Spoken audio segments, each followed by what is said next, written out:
নমস্কার, আমি আপনাদের প্রিয় আইনজীবী প্রতিভা মণ্ডল। আপনারা মোটামুটি আমাকে সবাই চেনেন।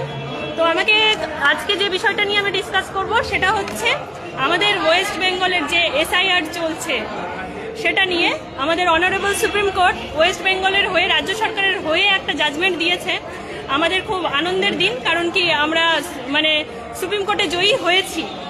তো এসআইআর যে নিয়ে ইলেকশন কমিশন যেভাবে আমাদের ওয়েস্ট বেঙ্গলের পেছনে পড়ে আছে, মোটামুটি আপনারা সবাই জানেন যে আপনারা কিভাবে হ্যারেস হচ্ছেন।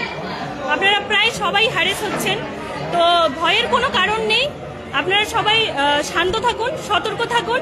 আর হ্যাঁ, যে হেয়ারিংয়ের ডেটটা পড়ছে, হেয়ারিংয়ে যান, গিয়ে কোঅপারেট করুন। যে রিসিপ্টটা দেবে সেটা নিজের কাছে রাখুন।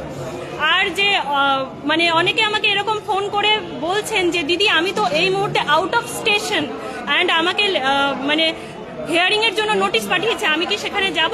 আপনার এখনই যে ইমিডিয়েট আসতে হবে সেটার কোনো ব্যাপার নেই। আপনার বিহাফে আপনার যে ফ্যামিলি মেম্বার্স, আপনার মা বোন বা যেই থাকুক না কেন, উনি গিয়ে হিয়ারিংয়ে দাঁড়িয়ে ব্যাপারটা বুঝিয়ে বলবে বিএলওকে বা আরও যে যিনি আছেন ওনাদেরকে বুঝিয়ে বলবেন। অবশ্যই ওনারা কোঅপারেট করবেন। এবার আমি বলছি এই যেহেতু 2026-এর ভোট ব্যাংকস ম্যাটার করছে, তার জন্যই এইভাবে ইলেকশন কমিশন পেছনে পড়ে আছে। অ্যান্ড সেন্ট্রালের সাথে যে স্টেটের যে ঝামেলাটা এই মুহূর্তে চলছে, আমাদের মাননীয় মুখ্যমন্ত্রী উনি প্রথম থেকেই বলেছিলেন যে এসআইআর উনি করতে দেবেন না। কারণ কি, এসআইআর এর নামে যে মানুষগুলোকে হ্যারাসমেন্ট ডে বাই ডে করেই যাচ্ছে সেন্ট্রাল গভর্নমেন্ট আর ইলেকশন কমিশন অফ ইন্ডিয়া। তো সেটার আমার মনে হয় এবার অনারেবল সুপ্রিম কোর্ট জাজমেন্ট দিয়েছে, তো আপনাদের ভয় পাওয়ার কোনো ব্যাপার নেই। আর হ্যাঁ, সাধারণ মানুষের যখন সব দরজা বন্ধ হয়ে যায় সেই সময় হচ্ছে তারা যান হচ্ছে কোর্টের কাছে, কোর্টের দ্বারস্থ হন যে একমাত্র কোর্ট আপনাদেরকে রায় দেবে। তো হ্যাঁ, আপনাদের ভয় পাওয়ার কারণ নেই, কারণ কোর্ট আপনাদের পাশে সবসময় আছে। আর কোর্টের ডিসিশনের চেয়ে বড় কোনো ডিসিশন হয় না, কারণ আমরা গণতান্ত্রিক দেশে বাস করলেও আমরা জুডিশিয়াল সিস্টেমের আন্ডারে পড়ি। তো জুডিশিয়ারি সিস্টেম যেটা আমাদেরকে বলবে, আমাদেরকে সেটা মেনে চলতে হবে। আর একটা জিনিস বলছি, এই যে আমরা বাংলা ভাষায় আমরা কথা বলবো। বাংলা ভাষা আমাদের ওয়ার্ল্ড সুইটেস্ট ল্যাঙ্গুয়েজ। আমি প্রাউড ফিল করি আমি বাঙালি, আর আমি বাংলা ভাষায় কথা বলবো। আমার ভাষা কেউ কাটতে পারে না, কারো অধিকার নেই আমার ভাষা কাটার। আর আমি আমার রাজ্য কেন, আমি বাইরের রাজ্যে গিয়েও আমার বাংলা ভাষাতেই কথা বলবো। সেটা নিয়ে আমাকে মার খেতে হবে, এটা কারো অধিকার নেই। আমারই পাশের ডিস্ট্রিক্ট, আমি মালদার ভূমিকন্যা, আমারই পাশের ডিস্ট্রিক্ট মুর্শিদাবাদ, সেখানে বেলডাঙ্গাতে এই মুহূর্তে যে ভায়োলেন্সটা চলছে, কিন্তু ভায়োলেন্সের প্রথম কারণটা কি? ভায়োলেন্সের প্রথম কারণ হচ্ছে একজন আমাদেরই শ্রমিক, যিনি দুস্থ পরিবার থেকে বিলং করে, যিনি গিয়েছিলেন ঝাড়খণ্ডে কাজে। আর তাকে কি করা হয়, তিনি বাংলা ভাষায় কথা বলেছিলেন জন্য বাংলাদেশি ভেবে ওনাকে গাছে ঝুলিয়ে দেওয়া হয় মেরে। তো কার এত সাহস যে মারবেন মানুষকে? বাংলা ভাষায় কথা বলবে জন্য মানুষ মেরে ফেলবেন? আর আপনারা যেটা বলছেন যে ক্ষমতায় আসলে অনুপ্রবেশকারীদের ওপর কড়া ব্যবস্থা নেওয়া হবে। আচ্ছা, আপনারা বলুন তো, বর্ডারে কারা থাকে? বর্ডার কার আন্ডারে? বর্ডার সেন্ট্রাল গভর্নমেন্টের আন্ডারে। সেন্ট্রাল গভর্নমেন্ট কেন বর্ডারকে রেস্ট্রিকশন দিতে পারছে না? তারপরে উনি বলছেন যে বাংলায় আসলে উন্নয়ন করবেন। উন্নয়ন কিভাবে করবে? দিল্লিতে তো উনি আছেন, দিল্লিতে ব্লাস্ট কেন হলো?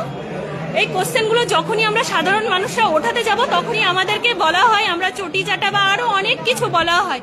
আমি এখানে বলছি না যে আমি রুলিং পার্টি থেকেও বিলং করতে পারি, আপনি একটা অপোনেন্ট পার্টি থেকেও বিলং করতে পারেন। আপনার গণতান্ত্রিক অধিকার, আপনি কোন পলিটিক্যাল পার্টি থেকে বিলং করবেন, তবে আপনার যে অধিকার সেটা আপনাকে ছিনিয়ে নিতে হবে। আপনার অধিকার কেউ কেড়ে নেবে। আপনি যে ভাষায় কথা বলতে স্বাচ্ছন্দ্য বোধ করবেন, আপনার সেই ভাষায় কথা বলতে দেওয়া হবে না।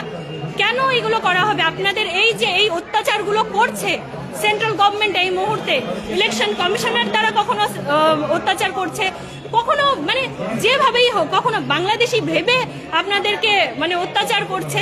তো আপনারা এর বিরুদ্ধে আওয়াজ তুলুন। আর হ্যাঁ, অবশ্যই মাথায় রাখবেন, নিজের বুদ্ধি কাজে লাগিয়ে কাজ করবেন, অন্যের বুদ্ধিতে ম্যানিপুলেট হবেন না। আর হ্যাঁ, আমাকে যারা গালাগালি দিচ্ছেন বা যারা রোস্ট করছেন, welcome, but choice of words আপনারা ঠিক রাখুন। কারণ কি, না হলে আমি অবশ্যই লিগাল স্টেপ নেব, অ্যান্ড আমি অলরেডি নিয়েছি। কারণ আপনাদের চয়েস অফ ওয়ার্ডস ঠিক রাখা উচিত। চয়েস অফ ওয়ার্ডস যেটা আমার কাছে খুব ম্যাটার করে। আমি যখন নিজে একজন আইনজীবী, আমি সবসময় আমার চয়েস অফ ওয়ার্ডস ঠিক রেখে কথা বলি। আপনারা কখনোই আমাকে দেখতে পাবেন না যে আমি কোনো নোংরা ভাষায় বা নোংরা মন্তব্য করে কারোর সাথে কথা বলি। আর একটা জিনিস আমি বলছি, আপনারা বলছেন যে আমি রেপ যখন হয়েছে তখন কেন আওয়াজ শুনলেন? আপনারা আমার পূর্বের ভিডিওগুলো দেখবেন যে আমি অলওয়েজ রেপ নিয়ে কথা বলি, সবার আগে ভয়েস রেজ করি, কারণ ওমেন্স রাইটস, ওমেন প্রোটেকশন নিয়ে আমি সবসময় ভয়েস রেজ করি। অ্যান্ড শুধু আরজি কর নয়, কসবা ল কলেজ বা শুধু ওয়েস্ট বেঙ্গলের নয়, যে কোনো বাইরের রাজ্যেও যখনই কোনো মেয়ের ওপরে অত্যাচার হয় সবার আগে আমি ভয়েস রেজ করি, কারণ আমি একজন নিজে মেয়ে, আর একটা মেয়ের ওপর যখন অন্যায় হয় আমি সেটা কখনোই অ্যাকসেপ্ট করি না। আমি যে পলিটিক্যাল পার্টি থেকেই বিলং করি না কেন, সেটা আমার গণতান্ত্রিক অধিকার, কিন্তু ঠিক তেমনই সেই গণতন্ত্রের ওপরেও আমার অধিকার আছে, যেমন ঠিক তেমনই যে আমার কোনো পার্টির লোকও যদি কোনো অন্যায় করে সেটাও আমি তুলে ধরি।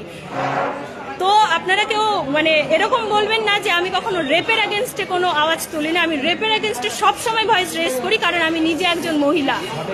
ঠিক আছে, তো ধন্যবাদ, জয় হিন্দ, ভালো থাকবেন, নিজের অধিকার বুঝে নেবেন।